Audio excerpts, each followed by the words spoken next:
What's up, players? Ready Player Manu here, and I'm back again with another video. Sa araw na ito, may ipapakita ko sa inyo na bagong NFT game. Coming pa to siya na NFT game. So, ready na ba kayo para mangisda? Let's go! Ang pangalan ng laro na ipapakita natin ngayon ay tinatawag na Fishing Town. Right, Fishing Town, at makikita nyo sa website nila, ito yung website nila, na mainly yung gameplay is around the fishing. So mangingisda ka, para kang mandaragat na mangongolekta ng mga isda. So you can see, pwede ka na bumili ng fishing rod. I think kakatapos lang ng the other day na bumili ng fishing rod. Check nga natin, saglit lang.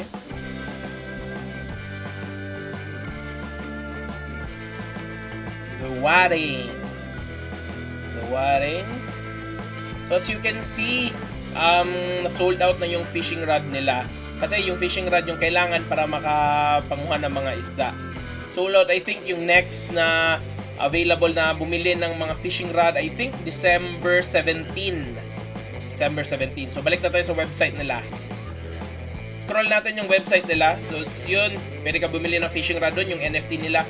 At dalawa yung token nila, yung GIL at saka yung Fishing Town na token. Ito, I think yung GIL yung parang unlimited yung supply, yung pwede gamitin sa pag-upgrades. Mamaya pakita natin yung mga coins. So ito yung gameplay. Tara, play natin saglit. Mute lang natin para di tayo makopyright. Makita natin yung ito yung parang paano talaga mag-fish. Yan, pili ka ng fishing rod mo. Yun, may pating. Tapon mo yung bait mo. Tapos, yan. Ito yung isda, dapat parang hulihin mo. Hindi ko pa alam yung mechanics. Tuklasin lang natin in the future. Hayaan na natin yan. Let's go! So, ito yung story nila. Fishing Town. Citizens earn a living through catching fish. So, yan. Tulungan mo sila benta ng fish dyan. So, yung white paper, pag meron kayong time at interested kayo sa game, check out yung white paper. Mamaya, ang ipakita natin is yung pitch deck. Kasi parang nandito yung gist na talaga ng game at saka kung ano siya. So, how to fun, paano ka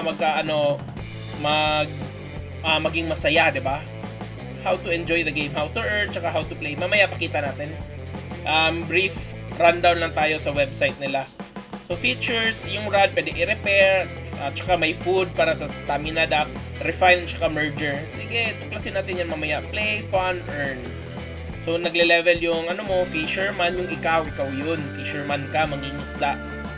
So, may mga NPC, may mga iba't ibang maps, may mga isda, kukolektahin mo yan.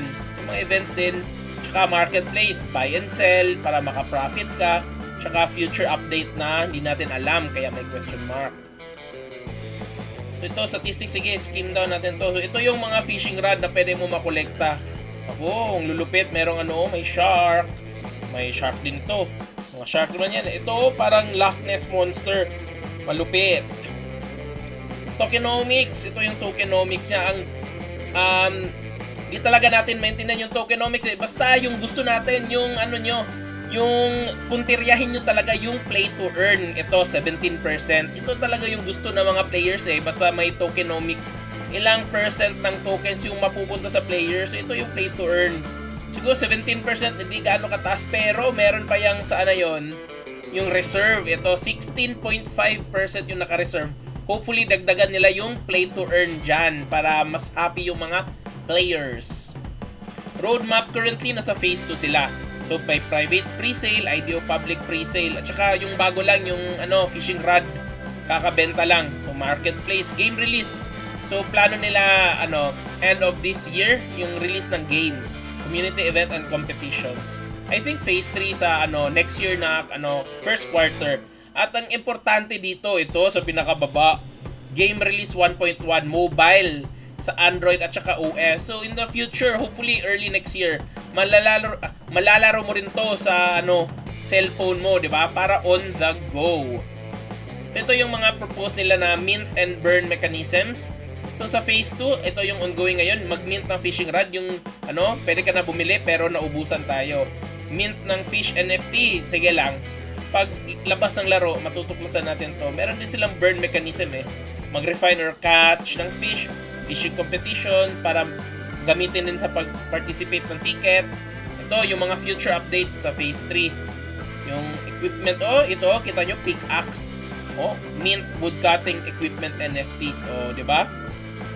Kahit nasa lupa ka, kahit mangingisda ka, illegal loggers ka pa rin. Phase 5, may aquarium, lupit. May loto. Yung mga mahilig sa mga loto dyan, yung sumusugal. Yan, Phase 4, habitat. Yung bahay mo. Phase 5 din, habitat, aquarium decorating, di ba? Parang talaga, chill game lang siya. Yung mga mahihilig sa mga isda, nun. Yung mga partner nila, so maraming nagbabackup na sa kanila. Coming soon, dadagdagan pa nila yan. Audit din silang Certic. Ito lang yung yung kilala ko. Lupit tong Certic. Kasi parang legitimate yan na nag-check, nag-audit ng mga projects. So ngayon, tapos natin sa website yung brief overview. So puntahan natin yung pitch deck. So you can see, 'di ba? Dito muna yung yung gameplay parang pixelated.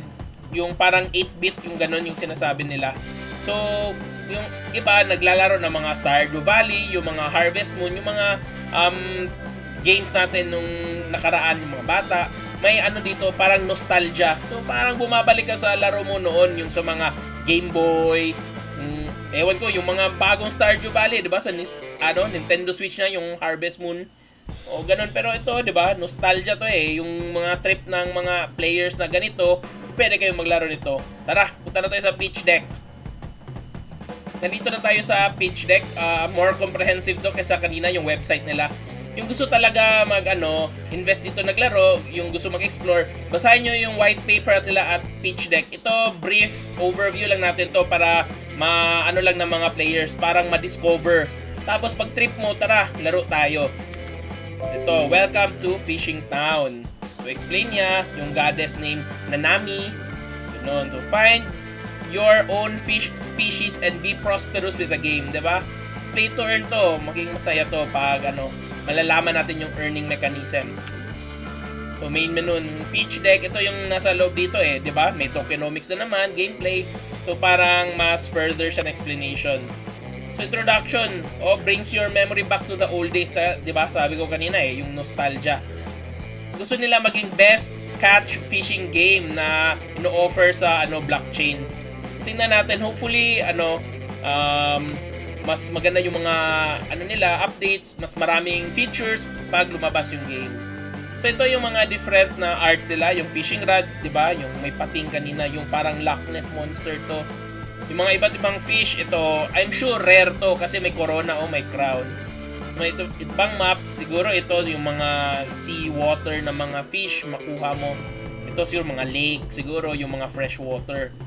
Ito yung character mo, natabunan ko.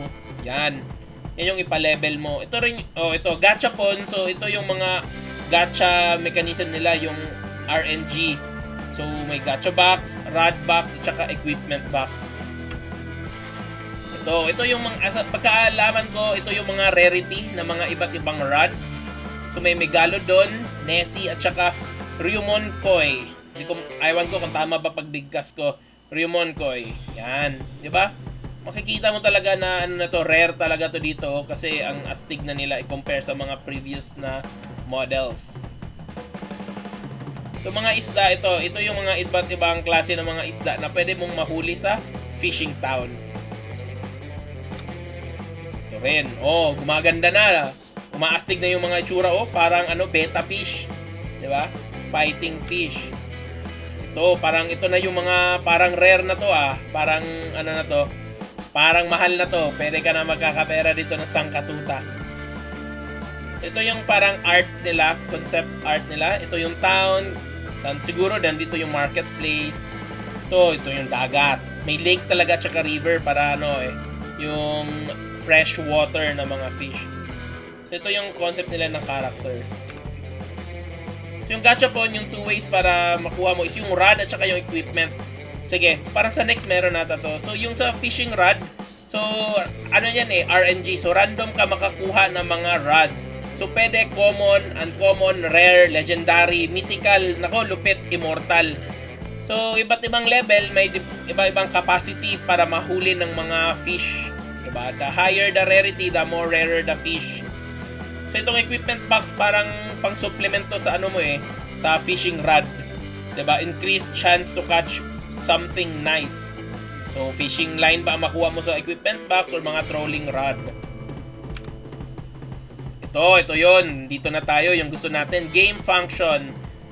Players randomly picks one rod from the gachapon purchase. So, di ba, nakakuha ka ng gachapon. So, maseparate yan ng tatlong segments or parts. So, per part, may 6 na level yan. So, the more hard to find rod, the more chance. Siguro may rarities katulad ng ibang laro. So, per equipment ng rod, tumataas yung rarity. Mas mahal na to kung makakuha ka ng rare. Catch the fishes with received rod at lake, river, or sea. Tapos, player can pick whether they received fishes in the form of guild token or NFT.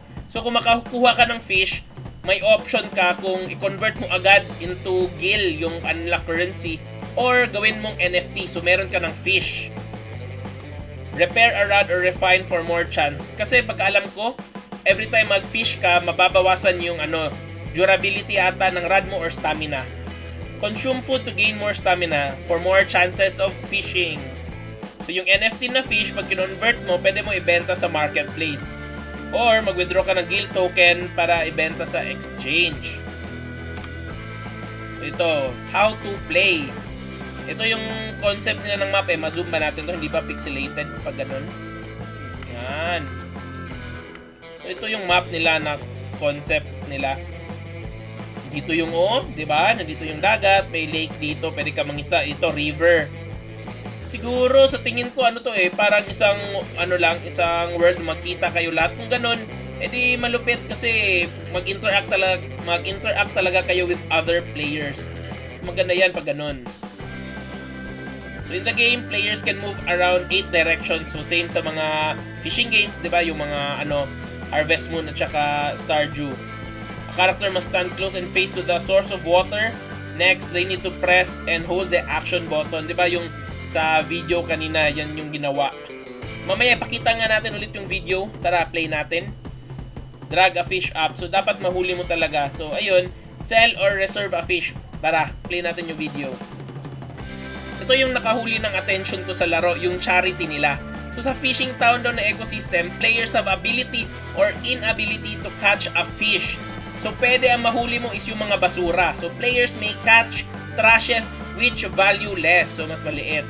Kapag makuha mo yung basura, meron kang choice kung ibenta mo ba yung basura at 50% rewards. Kalahati lang yung makuha mo or i-donate mo yung amount of money. So, saan mapunta? When the level of money is high enough, community can vote whether they donate to Department of Fisheries or not. From this game, we all will be a part of Oceanic Care, making it clean again. So yung mga involved sa mga pangingisda, diba? Department of Fisheries, doon daw nila ilagay yung money pag mataas na yung amount na donate nila. So parang makatulong ka rin sa community pag maglaro ka nito, diba? I-loot ka lang ng trash tapos bigay mo, i-donate mo. Diba? Malupit, nakatulong ka na. So ito yung sabi ko kanina na roadmap. Itong phase 1 tapos na to, quarter 3.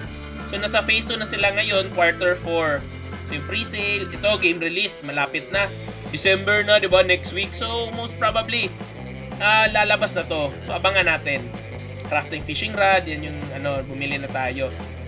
So next year, ito yung phase 3 sabi ko. Ito yung gusto ko sa lahat yung last game release 1.1 sa mobile, Android and iOS. Ito yung sa atin baka advantage especially sa mga Pinoy, yung on the go kasi lahat sa atin 'di ba may cellphone. Pero di lahat may computer. So advantage talaga. Makalaro ka on the go, nasa jeep ka, mangingisda ka, 'di ba? Oy, kala ko ka pasahero, bakit ka mangingisda? Corny. Ito yung future na faces nila. So paano ka maka-earn sa Fishing Town? Sa Fishing Town, players have multiple ways to earn money daw. So yung fishing rod na nakuha mo sa gachapon, pwede mo ibenta, sell their fishing rod, equipment, fish at marketplace. So pwede yung isda rin na mahuli mo. So may mga mini game din, yun PvE, 'di ba? Player versus environment. May mga mini games kung manalo ka, merong mga token na pwede mo ibenta for real money. Participate or win in-game events. Ito siguro pahulihan ng pinakamabigat na isda, pinakamalaki, 'di ba? May ganun sa mga fishing games eh. Mag-complete ka ng quest. Ito, 'di ba? Ito usually yung mga methods of earning. Staking fish token. Ito maganda to kasi kahit wala kang time maglaro, mag-stake ka lang, earning ka na. Contribute to the governance DAO structure. Participate in game center o loto, fish racing, pero future pa to. Get community airdrops, baka mabiyayaan ka, mawisikan ka ng pabuya, 'di ba? Airdrops.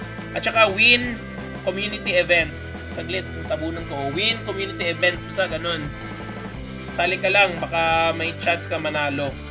Ito yung nila, tokens, dalawa, yung sabi ko, yung fishing token, at saka yung gil. Yung gil, 'di ba, parang ito yung currency din sa sa Final Fantasy, kaalam ko. So, ito yung BEP20 daw siya. So, BSC token tayo. Itong laro is nasa Binance Smart Chain. So, kung naglalaro na kayo ng ibang games na nasa BSC, edi goods na, meron na kayong mga tokens dyan. Mga BNB, mga BUSD. So, safe na kayo, na kayo. Konting swap na lang. So, unlimited supply ng gil. Para maka-earn ng gil, yung win ang PvE na minigame, NFT marketplace, at saka yung mga in-game quest. So, para saan yung gil? Para magamit yan siya sa mga in-game activity, pang craft ng NFT fishing rod.